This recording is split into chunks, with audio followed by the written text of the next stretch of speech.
Ассаламу алейкум, урматтуу мусулман бир туугандар. Орозоңуздарды Кудайым кабыл кылсын. Элибизде, жерибизде тынчтык, ынтымак болсун. Ушул 7 каналда Алым Нурайсын теле долбоору эфирде. Бүгүн сиздер менен бейиш жана тозок деген темада сөз кылабыз. Биздин суроолорубузга жооп берүү үчүн дин аалымы Хамидулла Сайдуллаев устаз келген. Кош келдиңиз. Ассаламу алейкум. Устаз, анда эл журт менен амандашабыз. Ассаламу алейкум, урматтуу кыргыз эли, Кыргыз Республикасынын жарандары, баарыңыздарды ошол келип калган орозо айыңыздар менен куттуктайм. Алла таалам орозобузду кабыл кылсын жана көп сооптор жазган болсун. Алла разы болсун устаз. Эми ушу бүгүнкү темабыз ушул чоң тема. Бул эми 20 мүнөттүн ичинде батырыш өтө оңой иш эмес. Бул темага токтолуп бериңиз. Ооба. Биздин темабыз бул бейиш жана тозок. Өзүңүз айткандай эле аябай чоң тема. Мүмкүн болушунча негизги маселелерин айтып кетебиз иншалла. Бейиш тозок маселесинде бул эң биринчи биз биле турган маселе бул ким бейишке кирет, ким тозокко кирет, бул бир гана Алла Тааламдын өзүнүн ыктыярында да, өзүнүн ошол жазган тагдырында болот. Алла Таалам албетте адилет зат, эч качан зулумду кылбайт. Бейишке кире турган адамды тозокко киргизип койбойт, ошондой эле тозокко кире турган адамды бейишке киргизип койбойт. Адилеттүү зат да. Буга ыйман келтиребиз. Анан бейиш тозок маселесинде Пайгамбар саллаллаху алейхи ва саллям айткан, Алла Таалам ар бириңердин кимиңердин бейишке, кимиңердин тозокко кирериңерди баарын билет деген да. Билет дегенде анан сахабалар сурашкан, "Фалимул амал я Расулаллах?" Анда биз неге амал кылабыз деген да. Эми баары билинип турса Алла Таалам алдын ала, Алла Таалам илими азали да. Эзелтеден билет. Дегенде Пайгамбар айтат: "И'малу фа куллун муяссарун лима хулика лаху" дейт. Силер амал кыла бергиле, ким кандай каяка жаралган болсо, ошол амалды жасоо оңой болот дейт да. Демек, бейиши адам үчүн бейиши амалдарды жасаган оңой болот. Эрте менен намазга туруу, багымдатка туруу жеңил болот. Кышында деле мисалы намаз окуйт дегендей суукка карабайт, ысык суукка карабайт. Ошондой эле берки тозок адамга болсо күнөө иштерди кылуу жеңил болот. Тозок амалдары, мисалы адам өлтүрүү, каракчылык кылуу, тоноо, ар түрлүү жаман иштерди жасоо ал үчүн жеңил. Намазкан, диндар адамга мисалы колуна бир нерсе берип өлтүр десең өлтүрө албайт да. Түшүнүктүбү? Ошондой да. Демек биз амал кыла беришибиз керек, бирок кепилдик жок. Ушул жерде бир маселе бар. Кээ бир мусулман бир туугандар бар, эми кээ бирлер баягы ушинтип айтып калышат да, бейиш менен тозокко барып келдиң беле? Мен ичпейм, чекпейм, мурдабайм, коррупция кылбайм. Ооба. Мындай эле жүргүлө дейт да. Анан ошондойлорго кандай жооп берсе болот? Бейишке барып келген, Пайгамбар саллаллаху алейхи ва саллям барып келген. Исра Ми'ражда ошол көккө көтөрүлгөндө Пайгамбар саллаллаху алейхи ва саллям барып келген, ошол жакта бейиш тозокту көргөн, Алла Таала менен жолуккан, аны менен сүйлөшкөн, мисалы парданын артында сүйлөшкөн. Ошондуктан Пайгамбар саллаллаху алейхи ва саллям айтпайбы, эгерде силер мен көргөндү көрүп билгенде дейт, аз күлүп көп ыйлайт элеңер деген да. Пайгамбар айтат, саллаллаху алейхи ва саллям айткан, ооба. Анан мечитке жада калса өрмөлөп барат элеңер деген да. Көрдүңүзбү? Пайгамбар саллаллаху көрүп келген, ошондуктан анын ыйманы өтө жогору болгон да. Аны көрүп келген. Анан эч качан азыр бейиш тозок жаралган бар. Түшүнүктүбү? Бул өзүнчө маселе. Анан кийинки ушуга байланыштуу бир маселе бар эле. Анан устаз, ушул дагы бир маселе бар. Мисалы, ушул өзгөчө ороз айында биз кандай ибадаттар кылсак бейишке киргенге жакшы мүмкүнчүлүктөр бар? Эми орозодо Пайгамбар саллаллаху алейхи ва саллям баягы хадис кудсиде Алла Таалам айтып атпайбы? Куллу амал ибн адам лаху илля сиям. Адам баласынын бардык кылган сооп иштери өзү үчүн дейт да. Бир гана орозосу мен үчүн дейт. Жана мен сыйлыгын берем деген да. Ошондуктан орозо айында эң чоң ибадат бул орозо кармоо. Себеби бул эмне үчүн анын сыйлыгын мен өзүм берем деди Алла Таалам? Себеби адамдын ушул таң аткандан баштап, ошо фажырдан, багымдаттан баштап күн батканга чейин, шамга чейин орозо кармоосу, тамактан тыйылуусу жана башка нерседен тыйылуусу бул адам менен Алланын ортосундагы бир сыр да. Мисалы бирөө эрте менен саарлыкка турушу мүмкүн, анан курсагы ачканда эч ким көрсөтпөй бир уртап коюшу мүмкүн, жеп коюшу мүмкүн мисалы да. Демек бул сыр болгондуктан ошондуктан Алла Таалам сыйлыгын мен берем деди да. Эсепсиз. Мисалы бизде кээ бир ибадаттар бар, сыйлыгы көрсөтүлгөн. мисалы кайрымдуулук кылсаң, садака кылсаң, анын мисалы 1 сом берсең 700 сом деп жазылат. Эң минимум. Бул айда Башка күндөрдө делечи, мисалы. Анан мисалы Кур'ан окуганыңда мисалы бир тамга окусаң, мисалы алиф лам мим десең, 3 тамга да ар бир тамгага 10 сооптон берилет. Анан минимум берки орозонуку бул сыр болгондуктан Алла Таалам сыйлыгын мен өзүм берем деди да. Демек эң чоң амал бул орозо. Анан орозо маселесинде бир гана биз тамак аштан тыйылбай, сөзүбүздү да тыйышыбыз керек, тилибизди тыйышыбыз керек, кыймыл аракетибизди тыйышыбыз керек арам иштерденчи. Бир гана орозодо эмес. Бир гана тамактан тыйылуу эмес да маселе. Бардык күнөөлөрдөн тыйылуу. Жакшы, демек баягы биринчи сурообузга кайтып келсек устаз, баягы бейишке тозокко алып келгенибизде пайгамбарыбыз дал эле китептерде бар, интернетте бар. Албетте. Демек издеген адам табат. Албетте. Анан ушул дагы бир маселе бар, ушул бейиш тозок дегенде кээ бир адамдар айтып калат да. Тозокту айтып эле коркута бересиңерби депчи. Ооба. Ошондой болуп атат да, себеби мындай, баягы башында сиз айткандай эле азыр эстедим. Кээ айтат да, мен өлсөм бейишке кирем оңой эле деп айтат да. Эмнеге десең, мен адам өлтүрбөйм, каракчылык кылбайм, зына кылбайм, арак ичпейм дейт да. Анан карасаң намаз окубайт. Мисалда, иманым жүрөгүмдө дейт. Намаз окубайт, орозо кармабайт, ажылыкка барбайт, зекет бербейт, исламдын түркүгүн аткарбайт да. Анан кантип сен мисалы биз мындайда күнөөнү бир гана 5-6 күнөөгө чектебешибиз керек. Имам Захаби 70ге жакын күнөө чоң күнөөлөр категориясына киргизген да. Анан чоң күнөөлөр маселесинде бул чоң күнөөдөн тоба кылуу үчүн адам ошодон тыйылыш керек да. Анан баягы мисалы аят хадистерде келет, ким ушул ибадатты кылса бардык күнөөсү кечирилет деген, мисалы ажылыкка барса жана башка. Булар баары кичинекей күнөөлөр. Ал эми чоң күнөөлөр булар өзүнчө тоба кылыш керек. Алар 70ге жакын, аябай көп да. Ал жака эмне кирет?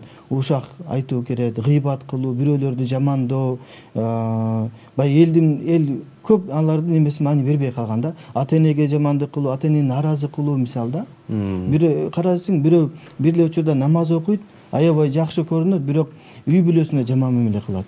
Ата-энесин нааразы кылат мисалда. Кудай сактасын, баягы жума күнгө келгендердин арасында деле мен корком, кокус ошолордун ата-энеси аталар үйүндө, карыялар үйүндө бар болуп калат депчи. Өтө коркунучтуу да. Кантип мисалы бирөө тирүү намаз жума эми 5 маал деп айтпай эле коеюн, жумага келип турат, бирок ата-энесинин бирөөсү карылар үйүндө. Бул аябай чоң күнөө да. Бул күн сайын ага каргыш жазылат мисалда. Бул ошондуктан биз чоң күнөөлөрдөн тыйылышыбыз керек. Анан бейиш тозок жаман айтпай жакшы жок. Албетте. Анан бейиш тозок маселесинде дагы бир эмени айтып коеюн, хадисте. Пайгамбар саллаллаху алейхи вассалам айтат, силердин ар бириңер энесинин курсагында, энеңердин курсагында 40 күн суу болот дейт. Анан 40 күн кан, анан 40 күн бир тиште мет болот. Демек 120 күндө анан эмне дейт? Периште жиберип, ага 4 нерсе буйрулат дейт. Демек 120 күндө жан берилет дагы 4 нерсе буйрулат. Бикат бир ризкы, анын рызкысы жазылат. Ва ажали, ажалы жазылат, качан өлөт. Ва амали, анын амалы бул дүйнөдөгү. Ва шакиин ау саид, бул дүйнөдө анан акыретте бактылуу, баксызбы, анысы деле жазылат дейт да. Анан ушул хадистин узун хадис, бул жерде эме дейт да? Бирөө мисалы бейиши болот, тирүү кезинде бүт сонун амалдарды жасап, бейиш амалдарды жасайт, сооп амал жасап туруп, бейишке киришине бир чыканак калганда, бир кадам калганда, ал тозоку деп жазылган болот тагдырдачы. Анан тозок амалын жасап, тозокко кирип кетет дейт да. Ошондой эле бирөө тозоку болот тирүү кезинде. Анан өлөйүн дегенде аны Алла Таалам тагдырында бейиш деп жазып койгондагын, ал эмне бейиш амалын жасап бейишке кирет деген да. Ошондуктан биз айтарым, мына намаз окугандар мындай кепилдик эме мындай аша чаап сүйлөбөшүбүз керек да. Бул тозоку, бул бейиши депчи. Мисалы же бир кишини тирүү кезинде бул тозокко кире же бейишке кире деп айта албайбыз. Кудай билет аны. Албетте бир гана Алла Таалам айтат. Бир гана Алла Таалам билет. Анан аят хадистерде баягы тозокко кирет же бейишке кирет деп айтылган аят хадистердин баарын, мисалы бейишке мен макул, бирок тозокко кирет деп айтылган хадистер бар го, чоң күнөөлөр мисалы. Алардын баарын алымдар эмне дейт? Жосум капыр болот деп айтса, бул динден чыгат деп айта албайбыз да. Эми динден чыгуу коркунучу бар. деп айтабыз да. Ал капыр болду, бүттү, аялың талак болду, тиги болду деп өкүм чыгарбайбыз да. Ошондон биз тилибизди баягы бейиш тозок маселесинде кармашыбыз керек. Этияттык менен сактанышыбыз керек да. Дагы бир хадисте айтып коеюн, Пейгамбар саллаллаху алейхи ва саллям айтат, бизде мурда Бану Исраилде болгон бир киши дайыма баягы жолдо бара жатканда ошол тааныштардын бирөөсү, кошунасыбы бирөө ошол күнөө кылып жүргөн, дайыма улам өтсө көчөдөн күнөө кылып жаткан болот. Анан айтат, кой, бул күнөө болот, кылбагын, тыят, анан укпай коет. Аягында баягы киши кыжырып келип айтат, валлахи ла ягфируллаху лак дейт. Аллага касам, Алла таалам сени кечирбейт дейт да. Дегенде Алла таалам айтат, бул ким экен мен үстүнөн сүйлөгөн дейт. Мен мына күнөөкөрдү кечирип, беркини баягы соп амал жасаганды, диндардын аны тозокко киргизем дейт да. Көрдүңүзбү? Ошондуктан биз Алла тааламдын астынан сүйлөшүбүз керек да. Бул кепилдик катарычы, сен бейишке киресиң, сен тозокко киресиң деп эч кимдин эмеси жок ал. Ошондой эле Пейгамбар саллаллаху алейхи ва саллям айтат, ла ядхул ахадун аль-джанната би'амалихи. Эч ким бейишке өзүнүн амалы менен кирбейт дейт. Дегенде, "Вала анта я Расулуллах". Сиз дагы Алланын элчиси дейт да. Дегенде, "Ооба" дейт. "Бир гана илля ан ятагаммадина Аллах би рахматихи". Качан Алла таала мени мээримине бөлөсө, ошондо кирем дейт. Демек биз бейишке Алла тааланын мээрими менен киребиз. Ал эми тозокко киргендер Алла тааламдын адилеттүүлүгү менен кирет. Ошентип айтылат да бизде. Жакшы, ана устаз, бейиш менен бир сүйүнчүлөп бериңиз эми. Ооба. Эми бейиш боюнча сүйүнчүлөчөк албетте баарыбыз эңсеген бул жай. Алла таалам муну не кылып, баягы дин карманган, сооп кылган адамдарга эме атайын даярдап койгон. Пейгамбар саллаллаху алейхи ва саллям хадисте айтат, "Мала инна фил джаннати мала айнун раат". Бейиште адам көзү көрбөгөн. "Вала удун самиат". Кулагы укпаган, "Вала хатара ала калби башар". Адамдын оюна келбеген, адамдын кыялына келбеген жаргалчылыктар бар дейт да. Ибн Аббас радыйаллаху анху айтат, мына силер Куранда окуган баягы бейиштеги мөмө жемиштер, мисалы курма, жүзүм, анар жана башка айтылган эмелер, өсүмдүктөр жана жемиштер, булар бир гана аты дейт. Бир гана бул дүйнөдөгү окшоштугу бир гана аты менен окшош дейт. Мисалы курма деди, же жүзүм деди. Бул аты эле окшош дейт да. Калган анын даамы, анын жыргалчылыгы таптакыр башка дейт да. Ошондуктан бейиште мисалы лабинатун мин фидда ва лабинатун мин захаб дейт. Хадисте келген, бейиш ээлеринин үйлөрү кирпичи, бир кирпичи алтындан, мин фидда күмүштөн, дагы бирөөсү алтындан, алтын күмүштөн да.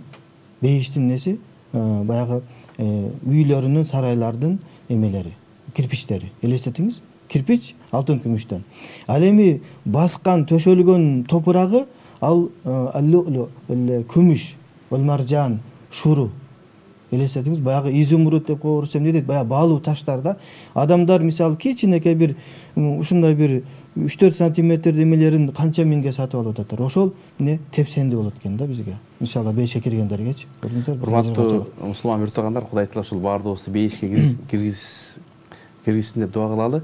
Анан устаз, мынакей азыр Кудайга шүгүр эми Кыргызстанда мындай абдан жакшы кадамдар, жакшы амалдар болуп атат. Ошол муфтияттан, ошол мечиттерде. Анан ошол жанагы сиз сөзүңүздүн башында айттыңыз да, ошол тил боюнча, көз боюнча, кулак боюнча, ушак боюнча. Анан ошол эң негизгиси эле ушулай да эми бул мектеп, тарбия ай дейт го. Ушул бейишке кирүү үчүн дагы кандай жакшы амалдарды кылсак жакшыраак болот? Көп зикир чалышыбыз керек. Анан зикир чалганда мунун адеби бар. Мисалы биз намаздан кийин субханалла батыл көркүлөр айтып бүткөчөң эле баарын түгөп салат да. Акырын субханалла деп Алла тааламды аруулап, мисалы да. Ошондо мындай эсибизде ошол болуш керек. Улам айткан сайын субханалла дешибиз. Анан алхамдулилля дегенде, Аллага шүгүр келтиргенде Алла тааламдын нематтарын эстешибиз керек. Ар айткан сайын, ар бир алхамдулиллада ар бир нематын эстешибиз керек да. Ошондо чын жүрөктөн айткан болобуз. Анан Аллаху акбар дегенде Алла тааламдын улуктугун, ар бир сыпатын эстеп, ошондо зикир чалышыбыз керек. Анан Куран окушубуз керек. Куран демекчи, мына мусулман болуп туруп, Куран арабин тааныбай, алфавитин тааныбай, Куранды араб тилинде окубагандык бул аябай уят да. Бул сабатсыздыктын жеткен жери да, мындай. Капа болбосундар, биздин көрөрмандар. Мисалы азыр жазганды окуганды билбеген адам аябай уялат да. Туурабы? Уялат да. Ал эми арабча окуганды дагы эле билбей жүрүшөт да, уялбай элечи. Эми баягы оригиналдарын окусак соогу көбүрөөк да устаз, Албетте, албетте. Аны мисалы кыргызча окуганда бул котормосу да, арабчага окуганга жетпейт. Анан Куранды түшүнсөң, түшүнбөсөң Алла Таалам сооп берет да. Анан Куранды көп-көп окушубуз керек, аны угушубуз керек. Себеби бул рухубузга жан азык да. Сен мисалы кыргызчасын түшүнбөшүң мүмкүн, бирок сенин жан дүйнөң түшүнөт анычы, сезет. Адам канчалык мисалы ишенбейм тигил дебесин, баары жүрөгүндө Алла Таалам бар экендигин, акырет бар экендигин сезет да, сезип турат. Устаз, ушул жерде бир маселе, суроо да келип атат. Ушул баягы арабча окуса канча сооп болот, анан баягы кыргызча, орусча, англисче маанисин окуса кандай сооп? Эми маанисин окуганда ал жерде мындай жөөлүк берилет да, мисалы 30 минут окуса 30 минуттук сооп, 1 саат окуса 1 сааттык сооп, мындай эле саат минута менен. Ал эми арабчасын окуганда ар бир тамгага берилет. Мисалы жада калса хадисти деле окусаңыз, мисалы араб тилинен, анчалык Куран окугандай сооп берилбейт. Мисалы хадис жана башка мисалы диний китептерди окусаңыз деле, ал жерде мындай амалыңа карап берилет, же болбосо канча саат отурдуң убакка карап берилет. Ал эми Куранды окуганда түшүнсөң, түшүнбөсөң деле ар бир тамгага берилет да. Бул өткөнү мен эсептеп эсимден чыгып калды. Куран хатым кылганда 604 беттен турат. Усман Таха деген жазуучунун немеси боюнча, жазганы боюнча. Бир 2 миллионбу, 3 миллионбу сооп. Мен унутуп калдым. Өткөн пост жазганда адашпасам 2-3 миллион сооп да, элестетиңиз. Куран бир хатым кылсаңыз 2-3 миллион сооп берилет да. Аябай чоң да, цифра менен эсептегендечи. Ошондуктан мына ушул мүмкүнчүлүктөн өзүбүздү кур калтырып ашыбыз керек да. Устаз, анан ушул өзгөчө оруз айында биздин азыр мусулмандар былтырда аябай көп барган экен, кичи ажылыкка. Ушул Меккеге, Мединага зыярат кылып кетип атпайбы? Сооптору кандай? Сооптору Пайгамбар саллаллаху алейхи хадис айтат, Рамазан айындагы умра бул менен ажылык кылган менен барабар дейт. Ошондуктан ушул хадиске амал кылышат, Албетте ушул хадиске амал кылып, ушул хадистин сообун күтүп, биз ушул максатта барышыбыз керек да, умрага. Барып, анан мен дайым эле баягы биздин көп молдолор баягы бейишти көп айта бергендиктен адамдардын баары бейишке кирип кетебиз деп ойлоп жатат да. Ошондуктан мен тозокко көрөп маани берем да. Себеби бизде акыркы күндөр байкасаң адамдар мындай мечитти мындай бир экономикада бир кылмыш бар, отмывание денег деген, арам мыйзамсыз табылган акчаны адалдоо максатында. Ошондой сыяктуу кылып калышты да мечиттичи. Бирөө чоң күнөөлөрдү жасайт дагы, анан мечитке барып дуа кылат. Кээ бир күнөөлөр бар, адам акысы. Ал мечитке баруу менен, ажылык умрага баруу менен кечирилбейт. Мисалы бирөө каракчылык кылды, бирөөнүн акчасын тоноп алды. Бирөөнүн үйүн тартып алды. Жасалма документ менен бирөөнүн үйүн тартып алды. Жасалма документ менен бирөөнүн мүлкүн тартып алды. Анан барып туруп, ажылыкка, умрага барып, Кабанын астында дуа кылып атат, Аллахым мени кечир деп. Сен мындай маселеде адам акысын Алла Таалага эмес, пендеге барышың керек. Ошол кишиге барып, төлөп, анан ошодон кечирим сурашың керек, анан Алла Таалам кечирим сурашың керек да. Ошол маселе өтө маанилүү болот. Демек адамдын акысы, биринчи орунда. Адам акысы, албетте, адам акысы. Жакшы устаз, анан ушул орозо кармандар раян эшигинен кирет дейт. Ушул баягы бейиш Фирдаус жөнүндө айтып берсеңиз. Ооба. Бейиш, эми Фирдаус бейиши бул бейиштин эң төрү да. Пайгамбар саллаллаху алейхи айтат, ушул Фирдаус бейиши ошол жактан бүт бейиштеги жыргалчылыктар ошол жактан башталат дейт. Булагы да, Фирдаус бейишичи. Бейиштеги жыргалчылыктын булагы. Ал жактан бүт эмелер, дарыялар агат, сүт дарыя, сүттөн болгон дарыя, бал болгон дарыя, жана ошондой эле арак. Эми арак дегенде бул биздин замандагы учурдагы арак эмес. Ал алымдар тафсирде айтат, бул дүйнөдөгүдөй арак сыяктуу эмес дейт. Мисалы ичип алып, дөөрүп, ар нерсени сүйлөп, баш ооруп андай эмес дейт. Муну Алла Таалам атайын таттуу кылып койгон дейт да. Бул өзүнчө маселе.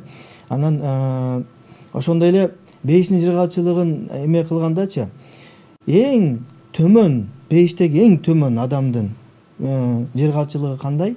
Пайгамбар саллаллаху алейхи бул узун хадиста баягы акыркы неме кылып тозоктон куткарылып, анан көпүрөдөн, кыл көпүрөдөн өткөндө бир кулап, бир туруп, анын аягында узун окуя, бир даракты көрөт, анан Алла Таалам сурайт, ошол даракка жеткир деп, кийин экинчи дарак, үчүнчү дарак, анын аягында караса, үчүнчү даракка келгенде, мен мындай тез айтып атам, кыскартып. мындай караса угулат, кулагына бир угулат да, бир эме адамдардын үнүчү. Анан караса чоң бир тосмонун астында экен.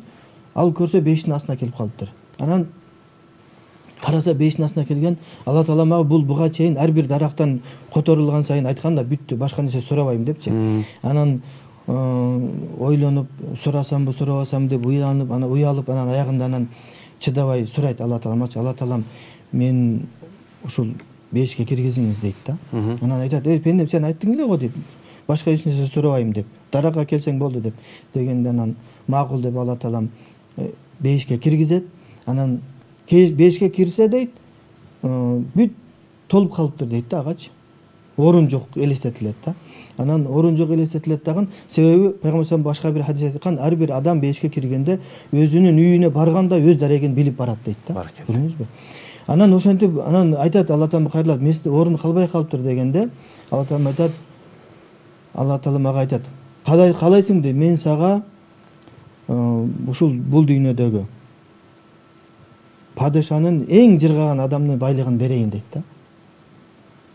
Дегенде ал айтат, сен эмне мен шылыңдап атасың дейт да, үстүмө күлүп атасың дейт да. Дегенде сага дейт, ошол бул дүйнөдө эң бай адам, эң бай падыша, ошонун мүлкүндөй, анан ошодон 10 эсе дейт да. Mesela деп, ошондой сыяктуу деп 10 эсе. Демек, бейиштеги эң төмөн жыргалчылыкта жашаган адам, эмне, бул дүйнөдөгү эң бай падышанын 10 эсе байлыгы берилет экен. Бюджет мисалы канча миллиард билем, триллион болуп канча болуп кетет. Анан ошол киши айтат экен да, айтат, "Валлахи де Аллага касам" дейт. "Менчелик байлыкты, жыргалчылыкты бул бейиште эч ким көргөн жок" дейт да. Ал өзүнө өзү ушунчалык сыймыктанып, сүйүнүп атат дейт да. Бул башкалардын көргөн жок. Эң төмөн эмеси да, жыргалчылыгы. Сон биздин ушул 4 мүнөттөй убактыбыз калыптыр. Анан баягы бейишке сүйүнчүлөнгөн сахабалар, пайгамбарлар кимдер, ушулар токтолгон бир жакшы бир керемет жыйынтыкта бир дуа бериңиз. Эми Пайгамбар саллаллаху алейхи ошол пайгамбарлык учурунда көзү тирүү кезинде көптөгөн сахабаларды бейиш менен сүйүнчүлөгөн да. Эң эле биринчиси баягы Абу Бакыр Сиддик, Умар Ил-Фарук, Усман Ибн-Нурейн, Али Муртада жана башка сахабалар 10 сахаби бир риваятта келген. Анан ошол хадисти риваят кылып аткан сахаби өзү аягында 10-чусы ким дегенде өзү болгон да. Кыйналып айтканда, көрдүңүзбү? Анан ошондой эле мисалы биз бул жерде сүйүнчүлөгөн маселесинде бир маселеге токтолгум келет. Караңыз, Усман радыйаллаху анху Мединада жакырчылык болгондо, кургачылык болгондо, жакырчылык болгондо бир кербени келет да. Канча төө дейт. Цифрасын унутуп калдым. Аябай көп. Азык түлүк менен келет.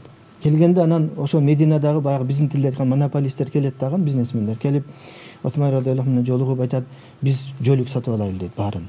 Киргизбей турулду. Анан айтат, канча бересиңер десе, 1 эсе беребиз дейт. 2 эсе беребиз дейт. Жок, ал аз дейт. 3 эсе, 4 эсе, бирөө андан да көп берем дейт. Анан 4-5 эсеге барганда айтат, алар айтат, болду, андан ашык сен ким бермек эле сага 5 эсе элестет? Дегенде ким ал дейт? Дегенде Алла Таалам дейт. Ал мага 10 эсе берем дейт да. Көрдүңүзбү? Ошентип бардык баягы келген кербенин баарын бекер тараткан, садака кылган. Ошондо Пайгамбар айтат, Усман мына бейишти сатып алды деген да. Экинчисинде Жейшул Усра деп коет бизде ислам тарыхында. Ислам бюджети Байтул Малда акча калбай калып тартыш болгондо Пайгамбар саллаллаху мажбур түрдө согушка барыш керек болуп калат.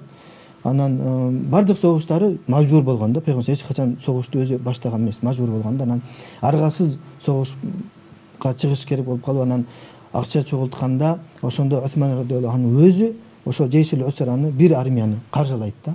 Ошону Пайгамбар айтат, Усман бейишти 2 жолу сатып алды дейт да. Мадара Усман ма фаала ба'да al-yawm. Усман бүгүндөн кийин эмне кылса кыла берсин дейт да. Көрдүңүзбү?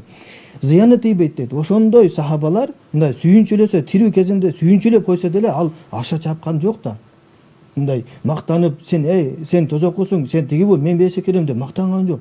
Ошондой болсо деле мисалы Абу Бакыр Сиддик, Умар Фарук алар жан беришет, канчалык кыйналышты мисалы да. Абу Бакыр Сиддик айтат, "Аттиң мен бир дарак болсом" дейт. ата энем мени туугандарым үй бүлөм алып туруп кургатып кесип кургатып отун кылып жагып жиберсе дейт да, күл болуп калсам дейт, көрдүңүзбү? Эсеп кысаптан коркуп. Дагы бир хадис пайгамбар айтат, Усман радыйаллаху анху бейишке кирет, бирок кечигип кирет дейт. Канча 100 жыл. Эмне үчүн? Себеби баягы эсеп кысап маселеси да. Алла таала бейишке кирсе, бирок эсеп кысап маселеси бар, эсептеш керек да. Ошол Алла разы болсун, бата бериңиз, доо бериңиз. Алла таала болот деп булайда. Амин. Амин. Аллахумма инна насалука илман нафиан. Аллахым бизге пайдалуу илим бер. Илман нафиан калбан хашиан. Сенден корккон жүрөк бер. Ва амалан мутакаббалан, жана кабыл болгон амал бер. Жана ушул ороза айында көп ибадаттарды кылып, орозону толук кармап, кемчиликсиз кармап, таравилерге туруп, түнкү намаздарга туруп, көп Куран катым кылып, орозодон кийин ушундай ибадаттарды кийинки орозого чейин улантып, жана ушул орозодо кадыр түнгө жетишип, кадыр түндө бейиши болууну өзүң насип эткениң. Амин би рахметике рахман рахим. Чоң рахмат устаз, Алла разы болсун, орозоңуз кабыл болсун. Урматтуу мекендештер, урматтуу мусулман биртугандар, бүгүнкү эфирибиз соңуна келип калды. Бардык мусулмандарды Кудайым бейиши менен сүйүнчүлөсүн. Кудай таала ошо орозо кармагандарды, жалпы мусулмандарды Кудай таала ушул Фирдауста жолуктурсун. Кийинки эфирден амандашканча Алланын саламы, тынчтыгы, берекеси сиздер менен болсун.